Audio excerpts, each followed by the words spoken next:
Hello fellow YouTubers and gun enthusiasts. This is One Shooting USA coming at you, and today I'm going to do a couple of short reviews of some things that I've done to my VTR. First I'm going to start off with the Allen buttstock pouch. It's pretty basic design. It's got a carrier for 5 shells on the outside, and then you can unzip it, and it's got a small pouch. I just carry some foam mirrors in here, a few extra rounds. It'd be good to stick a bore snake in if you needed it. It's very secure fit. It's got Velcro straps, 3 of them that go along it. Gives you a little bit taller cheek riser. It's padded. It's very comfortable. I really like it. As a matter of fact, I'm looking at getting a couple more and put one on one of my Encores just to try it out on that, and I'm going to get one for my Taurus Circuit Judge carbine. I got this on Amazon for under $13, and compared to some of the other systems that are out there, this is an extremely reasonable priced and very efficient unit. It's very strong construction. I have absolutely no complaints. The only problem I had with it was the original installation. I'll tell you what, set some time aside and much patience, because it is a bear to get to fit just right. Once that's set and done, you're good to go. If you were looking to use this on several different weapons, I would recommend something else with a quicker and easier setup. Other than that, this thing is fantastic and I really like it. Alright, let's move on. This is a one-piece D&Z Dead Nuts mount by Grim Reaper, and I'll tell you what, it is an excellent mount. I'm thinking I'm probably going to switch over to these from now on most of my weapons. This thing I got for under $45 on Amazon, and I really like it. It is one sturdy guy.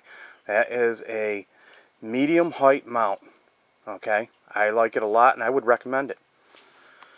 Moving on, we're going to go to my Redfield 4-12 AccuRanger with the varmint reticle. Okay, I'll show you guys what that is. I don't know if I can see through this in the camera and get a view of it. Let's see here. Okay, there we go.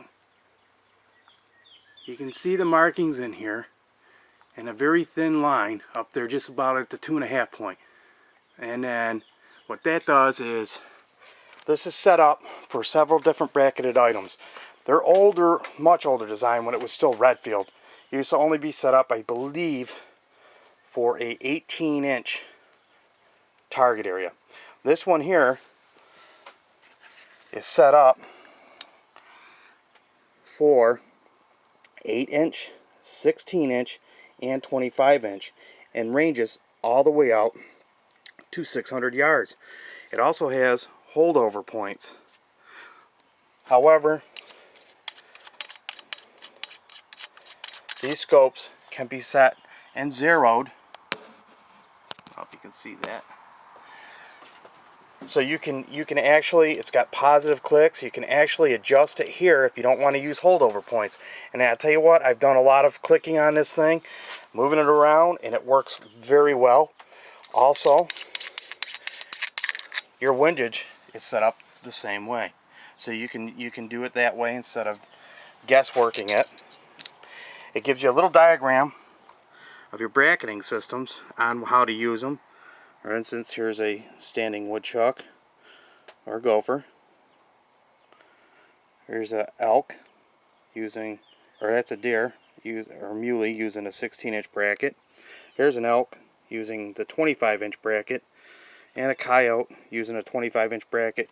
That is from the ground to the top of its back. I suppose you can use a shorter bracket, maybe the 16-inch, to try and do a chest on it, but you would have to probably give yourself 4 inches or so hold of empty space. Now this scope, I got a super killer deal on it through Bike Hearts in Rochester. I got it for $202. Okay, very good price and excellent glass. I like it a lot. It's a 4-12 by 42 millimeter. And now this is a VTR, and I have plenty of room here. There's 3/8 between the bell end and the barrel. I could have gone with a lower mount, but I was thinking maybe further down the road I might end up going with larger optics with a 50 millimeter bell end, and I wanted to make sure that I didn't have to change my mount also when I did that. Now, as everybody knows, Leupold has taken over Redfield and now makes their scopes. The Revolution and all the other scopes, as far as I know, are made at their Oregon plant. My one and only gripe I have about this scope, and it's actually kind of a big one, is that this is not made at the Oregon plant. This is made in the Philippines. Why, Leupold? Why on earth would you do such a thing?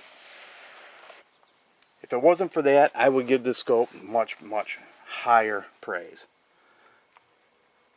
Anyhow, I just thought I'd give you guys a quick look at her in case anybody was wondering what's a good scope. I set this up. My VTR is a 223 version.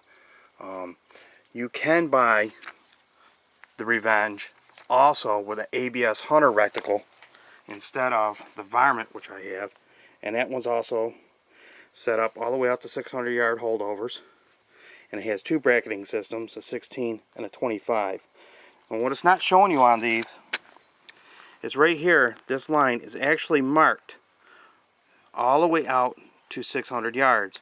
It's marked 200, 300, 400, 500, 600 with half marked dots for 250, 350, 450, and 550. What you do is you pick the bracket that you're going to use. Let's say I'm hunting shooting woodchucks. I'd use my 8-inch bracket, and then what you do is you dial your magnification on your scope until your target animal fits between your bracket. Once it's there, you read this portion of your reticle, and it will tell you where that line's crossing, approximately your yardage. And then you can simply go down and use your holdovers if they work with the bullet that you're using, or you can adjust your holdover a minute of angle simply by adjusting your scope. One other feature this scope has, it has excellent eye relief, and it has a very fast focal plane on it. One thing I would do differently on this scope is I would like to have an adjustable objective. But other than that, I really like it a lot, and I hope you guys enjoyed this. God bless and shoot straight.